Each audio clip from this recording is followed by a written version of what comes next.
Sebenarnya, saya sering mendengar orang-orang bicara tentang konsumsi dan investasi, tapi saya masih bingung. Apa sih bedanya? Saya juga tidak terlalu paham, Ali. Mungkin kita bisa tanya Pak Budi nanti. Halo Ali, Rina, ada yang ingin kalian tanyakan kepada Bapak? Pak, bisa jelaskan apa itu konsumsi dan investasi? Saya ingin lebih paham mengenai hal itu. Tentu, mari kita pelajari bersama. Konsumsi adalah kegiatan penggunaan barang atau jasa oleh individu atau masyarakat untuk memenuhi kebutuhan.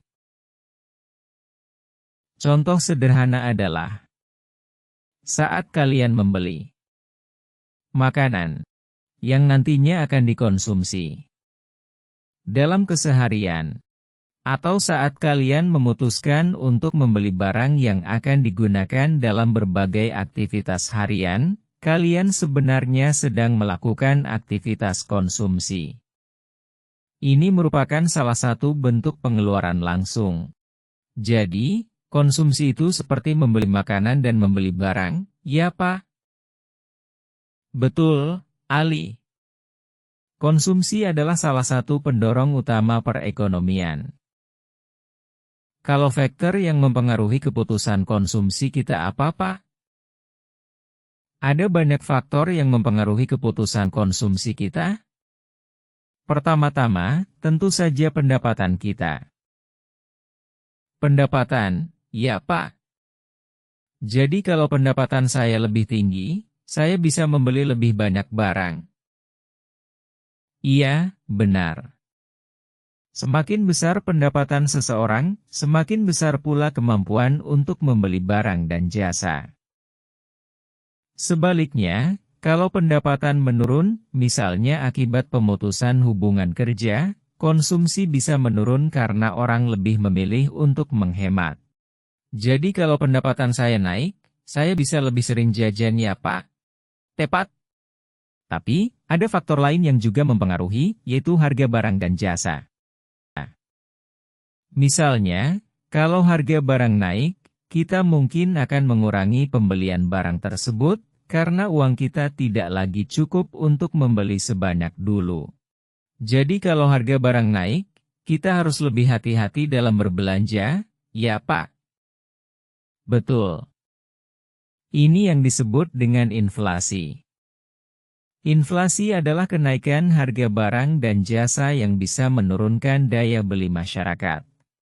Jadi, konsumsi itu sangat dipengaruhi oleh harga dan pendapatan, ya? Iya. Tapi ada faktor lain juga, yaitu gaya hidup. Misalnya, kalau kita ingin mengikuti tren sosial, kita bisa membeli barang-barang yang sebenarnya tidak terlalu diperlukan, hanya karena itu dianggap keren atau bergaya. Jadi kadang kita bisa terjebak membeli barang hanya karena iklan atau tren. Ya, itu terjadi pada banyak orang. Gaya hidup dan pengaruh sosial juga bisa mempengaruhi pengeluaran kita. Kalau investasi itu apa, Pak? Sedangkan investasi adalah penanaman modal yang dilakukan untuk memperoleh keuntungan di masa depan. Misalnya, membeli saham atau membuka usaha baru. Investasi membantu meningkatkan kapasitas produksi dalam perekonomian. Jadi, investasi itu lebih ke masa depan ya Pak, bukan sekedar pengeluaran sekarang? Tepat sekali, Rina. Melalui investasi, kita berharap ada keuntungan di masa depan yang bisa digunakan untuk konsumsi atau pengembangan lebih lanjut.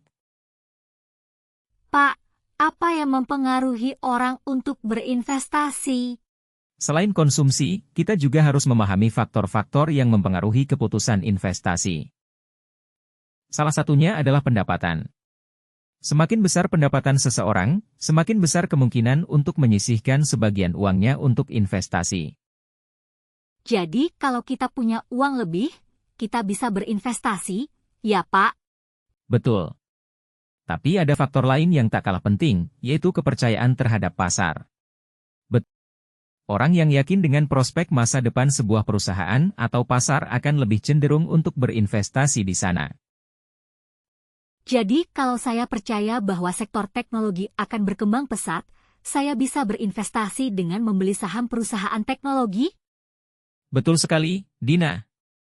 Kepercayaan terhadap pasar atau perusahaan yang memiliki prospek cerah akan mendorong orang untuk menanamkan modal mereka. Tapi, ada satu hal yang perlu diingat, yaitu risiko. Risiko? Apa maksudnya, Pak? Investasi selalu memiliki risiko. Semakin tinggi risiko, semakin besar potensi keuntungan yang bisa diperoleh, tetapi juga semakin besar kemungkinan kerugian.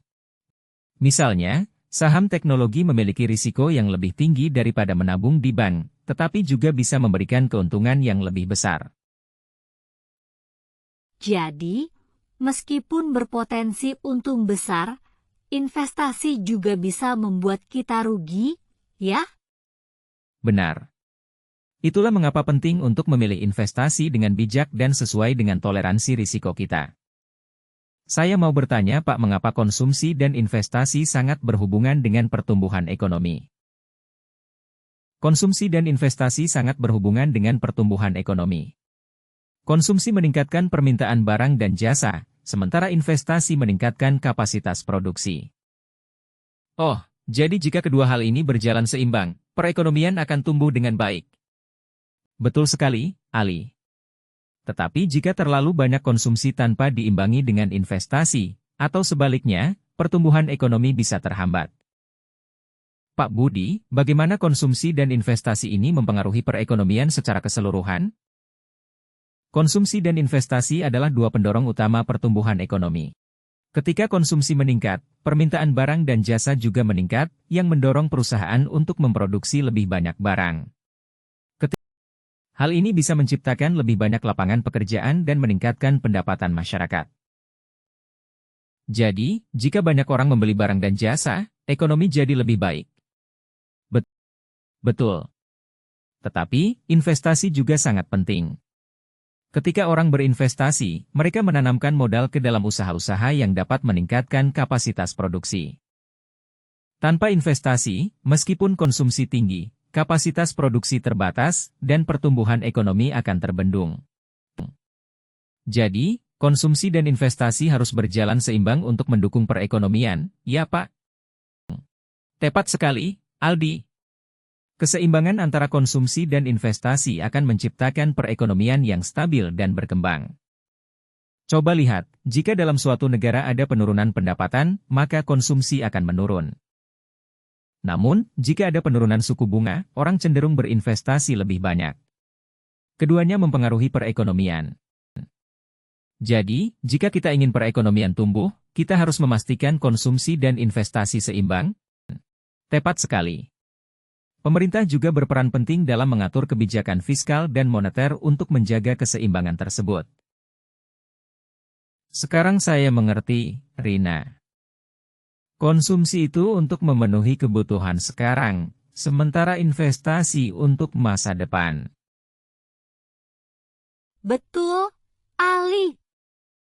Dan kita perlu menjaga keduanya agar perekonomian tetap berjalan dengan baik. Ingat, keseimbangan antara konsumsi dan investasi adalah kunci untuk pertumbuhan ekonomi yang berkelanjutan. Terima kasih, Pak Budi.